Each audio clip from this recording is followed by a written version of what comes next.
할렐루야. 우리 무엇을 남길 것인가? 라는 제목으로 오늘 본 말씀 살펴봅시다. 종교개혁의 주역이었던 존 칼빈이 1564년 5월 27일 날 55세에 하나님의 나라로 떠났습니다. 건강이 좋지 않았던 이 칼빈은 임종시까지 시편 39편 9절 말씀 암송할 정도로 기억력이 아주 좋은 상태였습니다. 맑은 정신이었어요. 그리고 이렇게 세상을 떠난 그 다음 날 그의 시신이 스위스 제네바 시내에 있는 플레인 팔라시스 공동묘지 지금도 있습니다. 거기에 안장되었어요. 어떤 예식도 없었고 설교도 없었습니다. 찬송도 없었고요. 제네바 시민들도 장례식에 참여하지 않았습니다. 그냥 시체를 묻는 작업만 있었어요. 뿐만 아니라 그의 무덤에는요, 비문 같은 눈에 보이는 어떤 것도 없었습니다. 비석 전혀 없었어요. 칼빈이 그렇게 유언했기 때문입니다. 전해지는 말로는요, 칼빈의 사후에 시간이 흐른 후에 칼빈이 네덜란드에서도 종교 개혁을 아주 강하게 영향을 끼쳤던 사람이거든요. 네덜란드 사람이 칼빈 무덤을 수소문해가지고 찾아냈어요. 그래서 이곳이 칼빈 무덤이라는 걸 알 수 있도록 작은 돌에요. JC, 존 칼빈이라는 이니셜만 새겨가지고 그 무덤 앞에 놔뒀어요. 지금 여러분 혹시 인터넷에서 칼빈 무덤 이렇게 찾아보시면 지금은 앞에 조그만 돌이 있고요. 거기에 이렇게 각이 져가지고 금속 명패가 붙어 있습니다. 그래서 칼빈이 누구고 이렇게 간단하게 소개가 되어 있어요. 근데 이 칼빈 무덤을 이렇게 쇠창살로 이렇게 해가지고 무덤만 이렇게 만들어 놨거든요. 쇠창살로 둘러놨거든요. 그것을 단장한 것에 대해서요, 제네바 시민이 시의회를 상대로 칼빈의 유언을 무시하는 거라면서 이렇게 고소를 한 적이 있었습니다. 이 사건을 담당한 판사가 고인의 유언을 어기는 것이 법의 저촉을 받는 것인지는 판례가 없기 때문에 앞으로 계속 연구해 보겠다라는 애매한 판결로 사건을 마무리했다고 전해지고 있습니다. 그러니까 그 고소를 누가 원고고 누가 피고인지를 결정하기가 되게 어려운 거죠. 마치 모세의 죽음과 닮아 있다는 생각이 들어서 여러분들께 말씀드려 보았습니다. 오늘 본문에 나오는 모세의 죽음이 그런 죽음입니다. 오늘이 신명기 강의 20강으로서 마지막 신명기 강의 시간입니다. 모세라는 이름은 지난 인류 역사에서 가장 유명한 이름 중에 하나죠. 기독교인이 아니라고 해도 모세를 모르는 사람은 거의 없습니다. 모세에 대해서 가장 잘 알려주는 책은 출애굽기죠. 모세는 우여곡절 끝에 이집트 파라오 공주에게 입양되어서 40살 될 때까지 왕궁에서 왕자로 살았습니다. 그리고 동족을 돌보다가 살인사건을 일으켜서 광야로 도망갔죠. 광야에서 또 40년간 양을 치며 살다가 호렙산에 불붙은 가시기 떨기 나무에서 하나님을 만나게 됩니다. 그리고 하나님의 부르심을 받고 이집트로 돌아가서 이스라엘 민족을 이끌고 광야로 나왔습니다. 그들을 하나님이 약속하신 가나안으로 데리고 들어가기 위한 여정 속에서 모세는 리더로 사역했죠. 그때 그 광야의 시간을 시작할 때 그 나이가 80세였다라고 성경에 나옵니다. 그러니까 광야에서의 세월이 40세. 여러분, 그러면 이제 나서 이집트에서 40년, 광야에서 양치기로 40년, 그리고 광야 이스라엘 백성을 인도하면서 40년. 그래서 120살을 모세가 살았습니다. 그 광야 40년 동안에 이스라엘 민족이 얼마나 힘들어했는지 우리가 지금까지 살펴본 성경에 잘 나타나 있습니다. 특히 백성들의 생존을 책임져야 했던 모세의 입장에서는 정말 스트레스 많은 하루하루를 살았습니다. 모세를 원망하는 사람들 정말 많았고 하나님을 원망하고 불평한 무리들의 반역 사건도 참 많았습니다. 지도부에서도 반역이 일어났었죠. 그래도 모세는 40년을 버텼습니다. 이제 가나안을 바로 목전에 두었습니다. 감개무량했겠죠. 근데 모세는 바로 이 결정적인 순간에 가나안 땅에 발을 들여놓지 못하고 죽음을 맞이하게 됩니다. 이것에 대한 이야기가 오늘 본문 신명기 34장 말씀입니다. 모세는 여러분 이스라엘 백성이 있는 곳이 여러분 요단강 동편입니다. 요단강 동편 그리고 여기가 지금 모압 광야예요. 모압 평야라고도 하고요. 모압 그리고 요단강 그 다음이 가나안 땅입니다. 모세가 올라갔던 느보산이 모압 평야 여기에 있어요. 그러니까 여기에 올라가 보면은 요단강과 더불어서 저쪽 요단강 건너편에 평야가 쫙 이렇게 눈에 보입니다. 그 넓은 지역을 모세에게 보여주신 하나님께서 모세에게 이렇게 말씀하세요. 이게 내가 아브라함과 이삭과 야곱에게 맹세하여 그들의 후손에 주겠다고 약속한 땅이다. 이렇게 너의 눈으로 보게 해준다마는 너는 저리로 들어가지 못한다. 오늘 본문 4절 말씀입니다. 지난 40년 동안 견뎌온 모세의 수고를 아시는 하나님이신데도 모세는 요단강 동편에서 하나님에 의해 그의 인생을 끝내야 했습니다. 본문 7절에 보면은요, 모세는 120살이 된 그 순간까지 정정했다라고 이렇게 나와 있습니다. 여러분, 그럼에도 불구하고 그가 가나안 땅에 못 들어간 이유를 우리는 알고 있습니다. 민수기 20장에 나타나거든요. 이스라엘 백성들이 애굽을 탈출한 지 한 달이 지난 뒤에 신광야에 도착, 아니다. 여러분, 애굽을 탈출한 지 한 달이 아니에요. 애굽을 나와서 40년이 딱 지나고 이제 가나안 땅에 들어가는 마지막 해의 첫 한 달이 시작되었을 때, 그때 그러니까 사실 모세의 나이 80살 때 일어난 일이죠. 모세의 나이 80살 때 신광야에 도착했습니다. 그때 마실 물이 떨어졌어요. 백성들은 마실 물이 없다고 불평하면서 차라리 죽는 게 낫겠다고 모세와 하나님을 원망했습니다.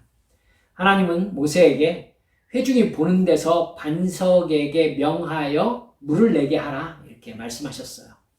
하지만 그때 모세가 80세가 되었는데도 제법 모세가 그저 120세가 되었을 때네요. 그쵸? 80세가 아니죠. 그러니까 40년의 광야 생활이 끝나는 마지막 해니까 120살이죠. 120살이 되었는데도 불구하고 그때 모세가 되게 화가 났었던가 봐요. 모세는 이스라엘 백성들에게 반역한 무리라고 화를 내면서 지팡이로 반석을 2번 쳤습니다. 물이 많이 나왔죠. 회중과 짐승들이 그 물을 마셨습니다. 근데 이 일이 있은 뒤에 하나님은 모세와 아론을 부릅니다. 그러셔서 너희들이 이스라엘 자손 앞에서 하나님을 믿지 않고 여호와 하나님의 거룩함을 나타내지 않았기 때문에 약속의 땅에 들어가지 못한다. 이렇게 말씀하셨습니다. 하나님의 영광을 드러내야 할 모세와 아론이 상황을 보고 분노해서 하나님의 기적을 마치 자기들의 인간적인 힘으로 하는 것처럼 착각하게 만들었던 것이죠. 그 후로 그 다음 장을 보면은 이제 아론이 세상을 떠나는 장면이 나오게 됩니다. 사랑하는 여러분들, 하나님께서 이렇게 모세에게 너는 들어가지 못한다라고 얘기하셨지만 솔직히 말해서 인간적인 마음으로는 참 아쉬운 마음이 드는 건 어쩔 수 없습니다. 모세는요, 우리가 읽은 신명기 처음부터 하나님께 자기가 여러 번 백성들과 함께 가나안에 들어가게 해달라고 기도했다고 얘기했습니다. 근데 하나님은요, 불편한 기색을 드러내시면서 안 된다고 말씀하셨어요. 그리고 하나님이 아예 마음을 딱 먹으셨어요. 그래서 모세에게 너 그 일로 다시는 나한테 기도하지 말아라 라고 말씀하셨어요. 모세는 신명기 4장 21절에서 여호와 하나님이 이스라엘 백성들의 죄로 말미암아 모세에게 진노를 내리셨고 그것 때문에 모세가 결국 요단을 건너지 못하게 되었다라고 말했습니다. 모세가 신명기가 모세의 설교 3편이거든요. 이 설교 3편에 다 그 얘기를 했어요. 3번 얘기했습니다. 니들 때문에 내가 가나안 땅에 못 들어가게 됐다고 말하겠습니다. 그건 모세가 정말로 가나안 땅에 들어가고 싶었다는 반증이겠죠. 우리들은 모세가 느보산에서 죽을 수밖에 없었다는 사실을 그냥 그러려니 하지 말고 조금 더 진지하게 생각할 필요가 있다고 생각합니다. 출애굽의 대업을 이룩한 그가 요단을 건너는 일까지 마무리하면 누가 봐도 모양이 참 좋지 않겠습니까? 모세가 어떤 사람입니까? 본문 신명기 34장 10절 이하에 보면은요, 모세는 2가지 점에서 타의 추종을 보라하는 역사적 인물로 기록되어 있습니다. 첫째, 모세는 하나님과 얼굴을 마주보면서 사귀는 인물이었다라고 기록되어 있습니다. 이 이야기는 출애굽기 33장 18절 이하의 말씀과 연결되어 있어요. 모세는 하나님에게 당신의 모습을 보여주십시오라고 말한 적이 있습니다. 여러분, 그 외에 그 송아지 우상 만들어가지고 절했을 때 하나님께서 이스라엘 백성들을 심판하신 적이 있으셨잖아요. 그때 하나님께서 나는 너희들하고 같이 가나안 땅에 안 올라가겠다 이렇게 말씀하신 적이 있었습니다. 그때 모세가 하나님 앞에 엎드려가지고 하나님이 안 가시려면 우리들을 가나안으로 보내지 마십시오 이렇게 말한 적이 있었어요. 하나님 없이 우리들은 올라가지 않겠습니다. 그러니까 하나님께서 모세에게 그럼 너를 봐서 내가 올라갈게 하면서 당신의 말씀을 취소하신 적이 있으세요. 그때 모세가 이랬어요. 하나님, 저는 하나님 당신을 보고 싶습니다. 이렇게 말한 적이 있었습니다. 누가 하나님을 보고 싶다고 얘기하겠습니까? 근데 하나님은 모세에게 되게 난감해 하셔요. 참, 좋겠다. 되게 하나님께서 난감해 하시면서 내 얼굴을 보고는 살 자가 없어. 그러니까 내가 네 앞에 지나갈 테니까 너는 내 등을 보게 될 것이다. 이렇게 말씀하시고 하나님께서 하나님의 등을 보여주신 적이 있었습니다. 그리고 모세는 회막에 하나님을 뵈러 갔을 때 하나님하고 언제나 대면해서 이야기를 했었다라고 민수기에 기록되어 있었습니다. 여러분, 모세의 영적 권위가 어느 정도의 사람이었는가를 성경이 기록하고 있는 겁니다. 두 번째는 모세는 강력한 카리스마로 이집트의 파라오와 대결했던 사람으로 기록되어 있습니다. 당시에 태양신의 아들로 숭배되었던 존재가 파라오입니다. 이 파라오를 넘어선 사람은 모세 이외에는 아무도 기록되어 있지 않습니다. 이렇게 강한 영적 권위를 행사하던 모세였지만 결국 약속의 땅에 들어가지 못하고 느보산에서 죽었던 겁니다. 모세의 죽음에 대해서 한 걸음 더 들어가 봅시다. 죽은 모세는요, 백부올 맞은편 골짜기에 묻혔다 이렇게 되어 있습니다. 장례는 30일간 치러졌습니다. 여러분, 통치자에게 당시의 30일의 장례는요, 짧은 기간이었어요. 야곱이 이집트에서 죽었을 때예요. 이집트 사람들이 70일 동안 고글했다라고 기록되어 있습니다. 시신을 미라로 만드는데 40일이 걸렸다라고도 나와 있고요. 물론 요셉이 이집트의 국무총리직에 있었으니까 그의 아버지를 위해서 성대한 장례식이 가능했겠죠. 근데 모세가 이스라엘에서 차지하는 비중을 놓고 볼 때의 30일 장은 어쩌면 이스라엘 민족만 장례를 치렀으니까요. 다른 왕에 비해서 상당히 부족한 날짜로 애곡을 했다라고 볼 수 있죠. 더 큰 문제는 모세의 무덤이 어디 있는지 아무도 모른다는 겁니다. 6절 말씀에 따르면 분명히 누군가 모세를 무덤에 묻긴 묻었습니다. 근데 세월이 흘러서 그 무덤을 찾을 길이 없게 된 겁니다. 모세는 앞에서 설명했듯이 창조 신이신 하나님을 보았던 사람이고 파라오를 굴복시킨 인물입니다. 그의 무덤을 잘 보존하면 이스라엘이라는 국가의 정체성을 단단히 하는데 굉장한 도움을 받을 수 있지 않을까요? 원래 무덤은 죽은 자를 위해 있는 게 아니라 산 자를 위해 있는 거니까요. 이스라엘 백성들은 왜 그렇게 좋은 도구가 될 수 있음에도 불구하고 모세의 무덤을 임자 없는 무덤처럼 취급하다가 어디에 묻었는지도 잊어버리는 상황으로 흘러갔을까요? 성경이 이 문제에 대해서 직접적으로 대답하고 있지는 않습니다. 그런데 우리는 이 대답을 간접적으로 찾을 수는 있습니다. 이스라엘 백성들이 소수민족으로 살다가 모세의 인도로 빠져나온 이집트, 이 이집트는요, 그야말로 어쩌면 무덤의 나라라고 할 수 있을 만큼 무덤에 대한 이야기가 많은 곳이 이집트입니다. 기원전 2700년 전부터 만들어지기 시작한 파라오, 지금 피라미드. 피라미드는 여러분 지금도 세계의 불가사의 중 하나 아니겠습니까? 이집트의 파라오의 무덤으로 알려져 있습니다. 이집트에 94개나 있다고 하더라고요. 세계 7대 불가사의로 언제나 꼽히는 건축물입니다. 그 규모와 건축 양식이 엄청났다라고 TV에 얘기하고 있는 걸 자세히 바라본 적이 있습니다. 가장 대표적인 것이 쿠프왕의 대피라미드인데 돌 하나가 2.5톤에서 3톤, 큰 것은 5톤까지 나간다고 합니다. 그런 돌 230만 개로 만들어졌다. 원래는 지금 원래 210계단이었는데 지금은 203계단만 남아있다고 하더라고요. 10만여 명의 사람들이 1년에 3, 4개월씩 20여 년 동안 연인원 쭉 도합해본 총 인원으로 볼 것 같으면 2에서 3억 명이 동원된 엄청난 상상을 초월하는 공사였다라고 얘기를 하더라고요.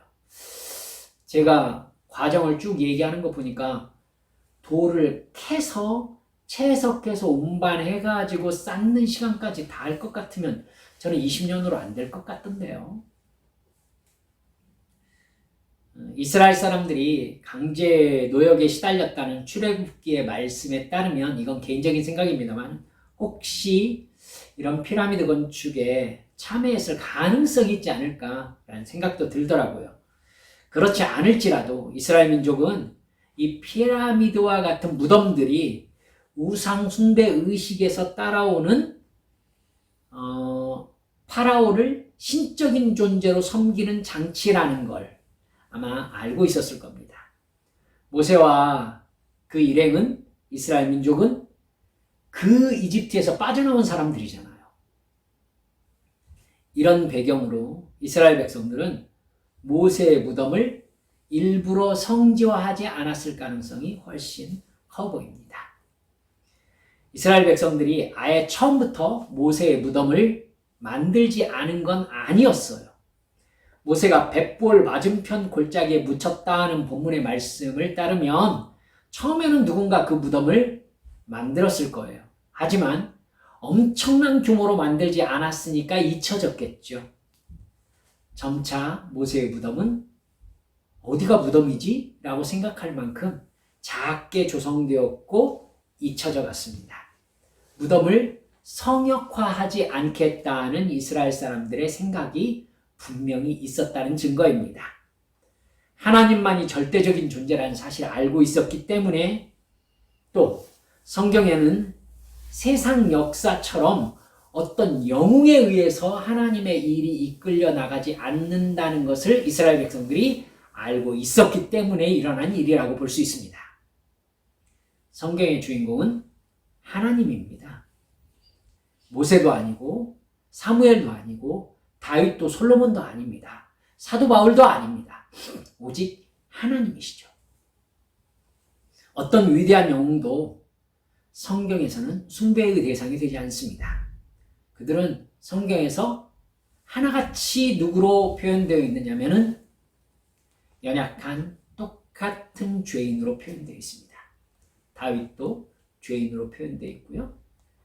신약시대 때 그 멋진 하나님의 사람인 사도 바울도 여러분 그가 얼마나 스스로를 나는 예수를 믿는 사람을 죽였던 사람이다 라고 늘 자기는 사도라 칭함을 받지 못할 사람이다 라고 얘기하고 있는지 여러분 기억하고 계실 것입니다.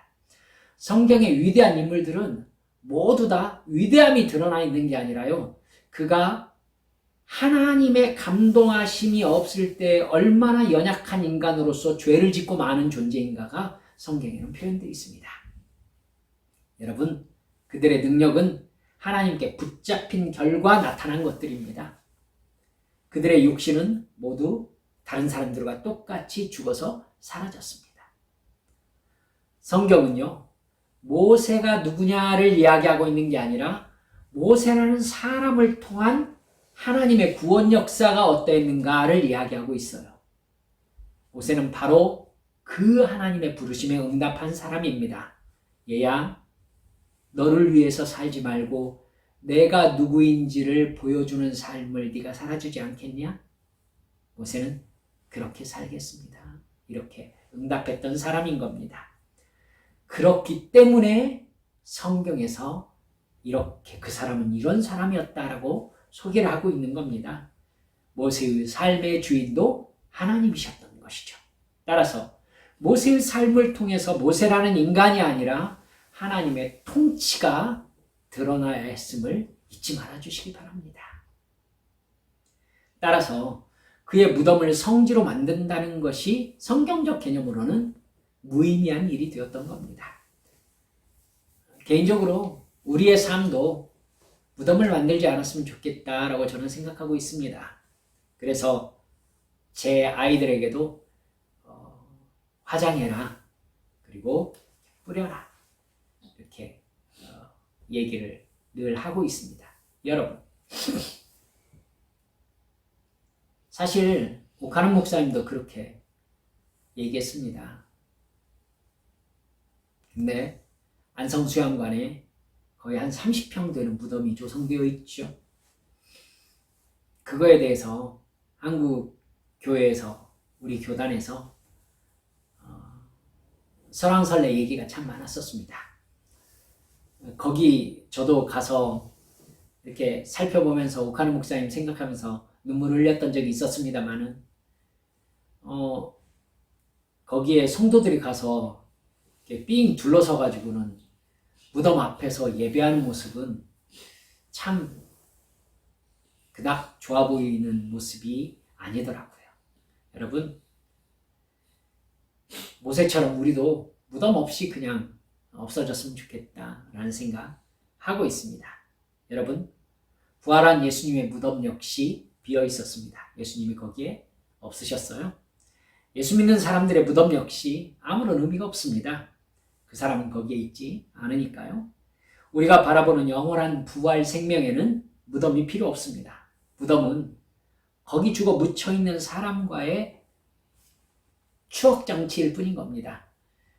그렇기 때문에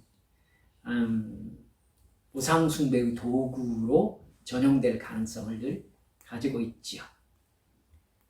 여러분, 말씀을 마무리하면서 오늘 우리가 살펴본 본문에서는 건강도, 지성도, 영성도 전혀 나이 들지 않은, 여러분, 느보산 꼭대기까지 그냥 쌩쌩하게 올라가는 늙지 않은 모세의 모습이 나타나 있습니다. 그 모습이 모세의 죽음의 모습이었죠.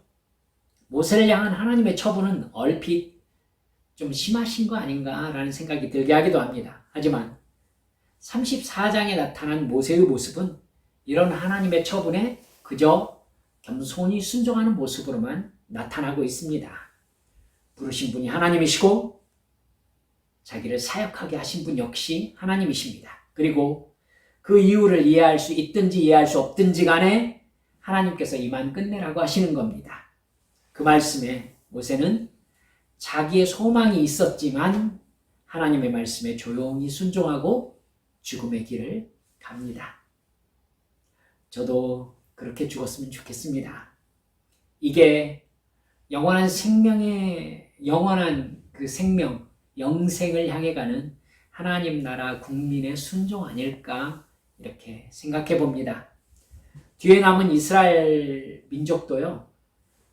이스라엘 민족의 민족적 영웅 아니겠습니까? 그럼에도 불구하고 그들은 모세의 시체에 집착하지 않습니다.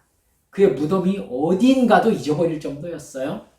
그건 여러분 죽은 모세의 시체는 아무런 의미가 없다는 것 이스라엘 백성들이 다 알고 있었기 때문입니다. 사랑하는 여러분들, 히브리서 11장을 보면 그들이 믿음의 우리 선배들이 무엇을 소망하면서 살았다고 나옵니까? 영원한 그 나라에서의 재회, 그 나라의 집을, 그 도시를 소망하면서 살았다. 영원한 천국 생명을 소망하며 살았다. 아브라함 역시 영원한 천국의 생명을 소망하며 살았다라고 나타나 있습니다. 그래서 아브라함은 이 세상에서 왕이 되려고 하지 않았고 자기가 죽는 날까지 장막 생활을 부끄럽게 여기지 않았던 것입니다. 성을 쌓으려 하지 않았고요. 여러분, 아브라함에게 1000명이 넘는 따르는 사람들이 있었던 거 여러분 아시잖아요. 그렇죠? 근데도 여러분 그는 왕처럼 살지 않고 성을 짓지 않고 죽어서 막벨라 굴에 그냥 묻혔습니다. 사랑하는 여러분들, 우리 역시 영원한 천국에서 어느 때 육신의 생명을 마치든지 다시 만나게 될 것입니다. 저는 모세가 잘생겼을 것 같아요. 모세, 다윗, 솔로몬, 예수님, 사도 바울, 베드로, 사도 요한, 사무엘, 그 어느 날에 우리는 다 만나게 될 것입니다. 사랑하는 여러분들, 우리도 이런 천국 소망을 가지고 이 세상에 사는 동안, 짧아요. 길지 않은 게 얼마나 감사합니까? 나의 죄악에, 육신에 새겨진 죄악의 욕망과 싸우면서 힘겹더라고요. 십자가, 내 십자가 지고 우리 주님의 뒤를 따르는 삶, 천국에서 그 죄악의 갈등이 없는 그 삶으로 정말 가고 싶습니다. 욕심 없이 주님만 찬양하면서 주와 함께 영원히 행복하게 사는 것 참 얼마나 행복하겠어요. 그 나라를 바라보는 천국 소망을 가지고서 우리 이 땅에 사는 동안 열심히 우리 주님 말씀에 순종하며 살아가는 우리 한빛 성도들 모두 되시기를 주 예수님의 이름으로 축원합니다. 우리 함께 기도합시다. 사랑하는 여러분들,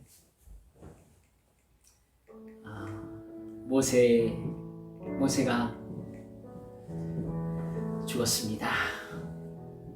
우리도 죽을 거고요. 예수 믿는 사람들은 죽음이 친근합니다. 물론 경험해보지 않았기 때문에 두렵죠. 하지만 성경은 사도 바울의 죽음, 또 모든 하나님의 사람들의 죽음을 통해서 죽음이 우리와 아주 가까이 있다라고 얘기해주고 있습니다. 주여, 제가 이 세상에 사는 삶 동안 헛된 욕심 부리지 않게 해주옵소서. 나의 삶, 진짜 삶은 우리 주님 나라에 도착해서 그 나라에서 내가 어떻게 살았는지가 이제 드러나게 될 겁니다. 이 세상에 무엇을 남기시겠습니까?